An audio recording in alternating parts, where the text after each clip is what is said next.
Allah beşenege жазган өмүрдү тагдырды өзгөртөбү дейт. Өзгөрбөйт. Өзгөрбөгөнү кандай? Анан өзгөрөт. Өзгөргөнү кандай? Пайгамбарыбыздын хадисинде айтылат, дуа тагдырды өзгөртөт дейт. Садака тагдырды өзгөртөт дейт. Садака радду бала, баланы кайтарат дейт. Тагдыр өзгөрбөйт деп атабыз. Кандай десе, мисалы үчүн карап тургула. Бир адам мас, алка шунда, тагдыр шунда жаман болуп кетет. Арак ичет, катын урат, талак берет, башка кылат. Ана ушуга келгенде апасы же акасы дуа кылып, дуасы кабыл болуп, түзүлгөчү биягы түз кетти. Кара, биягы мында толкун жаман болуп келип, дуадан кийин биягы түз кетти. Демек тагдырдын сызыгы өзгөрдү. Биягы кыйшыйып келип, биягы түз кетти. Ушинтип өзгөргөн тагдырга жазылган, демек тагдыр өзгөргөн жок деп айтабыз. Сүрөт өзгөргөнү, ошол өзгөргөнү менен тагдырга жазылган. Тагдыр өзгөрбөйт. Дуа өзгөртөт дегенибиз, башында жаман болот, ыктыяры менен бирок дуа кылганда өзгөрөт. Ошол дуаң тагдырың ушинтип өзгөргөнүн Кудай Таалам алдын билип тагдырга жазган, Кудайдын жазган тагдыры өзгөрбөйт.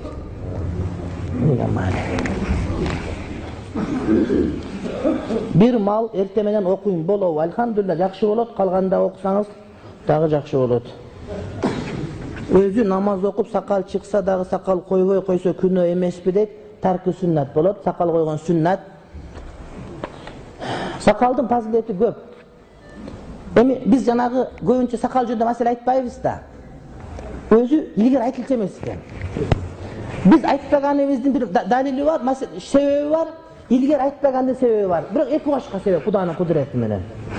Илгери мусулман үммөтүндө сакал жөнүндө эч ким маселе айтпайт экен да. Көрсө, сакал алыш деген жок экен. Эч ким сакал албайт экен. Ошого сакал алса эмне деген суроо болбоп турмакчы. Анан Осман империя Султан Сулеймандан кийин Европага аралашып кетип, анан аяктагы королдор сакал алганын көрүп, Осман империянын бирөөсү сакалын алып баштапты.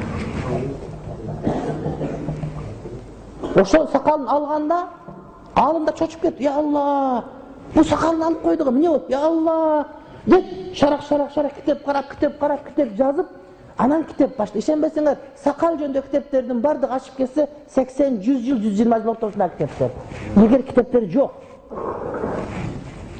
Эми азыр дагы сакал жөнүндө айтыш кыйыныраак, анткени андан дагы ахамыраак, мухимирээк маселе көп. Адамдар теңирчи болуп атат, баптист болуп атат, буддист болуп атат. Ошон үчүн биз кой ыйманды айтып адамдарга түшүндүрүп алайлык, анан сакалды иншалла түшүнүп кете берет деп учукпай туруп атабыз да. Болбосо сакал деген сүннөт, анын фазилети көп. Молдо Сабыр деген бир молдо бар Бишкекте. Анан айтат, мен дейт таксырым учурашканда дейт, сакалы болсо жакшы учураша берем, сакалы жок болсо дейт, ушу бети сылаң болсо денеме тийип кетсе деп дүрттөп кетет кадимкидей. Этият болом деп ошентип эле айта берет дайым. Анан мен айтам, антип айтпаңызчы, коюңузчу, бирөө ар кандай десем айтат, мен ушинтип эле айтам дейт. Эми ал молдо Сабыр ошентип айтат. Бирок кээде жумушка байланып сакал койгонго мүмкүн болбой калат. Кээ бир жумуштардын тартибинде сакал койдуртпайт.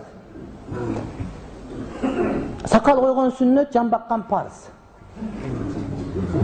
Жан баккан парз, сакал койгон сүннөт. Эгерде парз менен сүннөт бири-бирине карама каршы келсе, сүннөт ташталып парз аткарылат, эреже.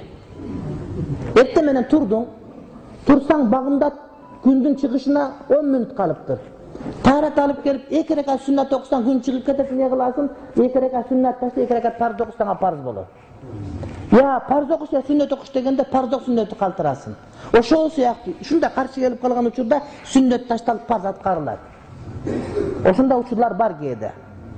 Кээ бир адамдардын ден соолугу жол бербей, сакал кичине чыккан болгондо эле аллергия болуп беттерине жара чыгып кеткендери дагы бар. Эми Аллахтын берген сыноосу. Ошон үчүн сакал койгондо сакал жокторду барып, таксир кандай, ассаламу алейкум, жакшысызбы деп сакалыңды сылай бербе. Ага берген балким Кудайдын сыноосу бар. Ошон үчүн сен таква болуп сакалын көрсөтүп, эркек сакал коюш керек, сакал койсоң атаң окшош сакал койгон, апаң окшошосуң деп сүйлөй берген да жакшы эмес. Ар кимдин ар кандай үзүрү бар. Ошон үчүн биз эмне ар ким өзүнүн күнөөсүн эсептесе, ал сакал койгон менен тахажжуд тили менен окуп аткандыр. А сен багымдатты окусаң окубасаң Кудай билет, мисалы үчүн. Ошон үчүн ар ким кылган өзү билсин дагы башка бирөөгө сын такпаш керек. Биз ушундай болуп кетти, сакал жок андай мындай да айта берет. Ошон үчүн сакал жөнүндө мен көп сүйлөгүм келбейт эле, сакал сүннөт шариятыбызда.